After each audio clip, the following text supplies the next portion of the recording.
Hello mga ka-good vibes kay Bow. Kimingo na mo sa ato mga pasyaw. Mao nga unsay dugayan pa.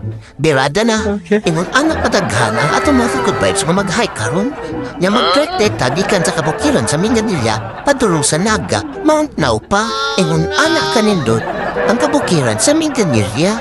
Nindot kay river trekking og fail kay nimo ang nature.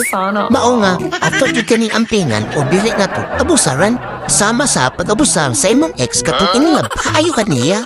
Nagipang kapoy man ang mga good vibes aw chill gamay. Kita mas naam sa tong gaido si aw kayo pero good vibes kay na. Na dire wala pa huway mi. Kita ko sa kumigo pinakukasukas pang amaw pakitas na kung kinaguan. Panuto niling amaw ba? Tara na. Kanindot na lang ba dyan sa kabukiran sa Mindanilla? Katagang falls. Makapool man pod. Pero unta, dilig na sa mali na tao.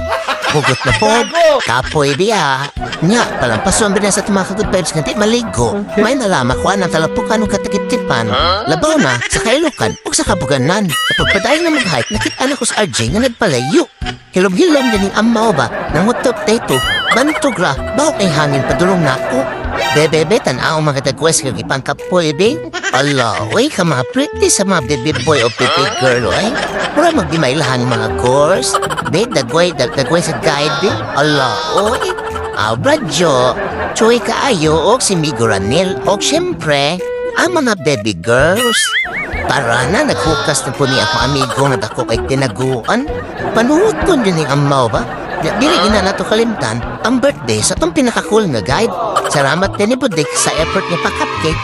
Aw, unsay dugayan. Kasi dayon, gutom na ka ay good. To ara, iingnan ay pagpapuyag kaon ay paghukas-hukas. Halibang yun noon. May gani kinain ni Doros Bukid. Mauna ni ron, mausap mang batasan. Kung makalibam na, di naman noon managad. Nakay kondisyon naman kaya itong nigo mo hay, kaya nakalibam na. Sana Aw, nabiyan ta, oy. Aw, gigukod sa maskot, oy. Gigukod yun niya, oy. Kadi kang tamhon, abot na ditas naga. Aw, makakita na ta sa Mount Naupa. Layo gini among gilakaw mga ka-good vibes. Upasalamat ni Papa G sa nindot niya panahon. Sana Ya, diya sa mo, ay mag-picture-picture sa mi. Ay sa gisulti pa, basta din dapita. Good vibes lang!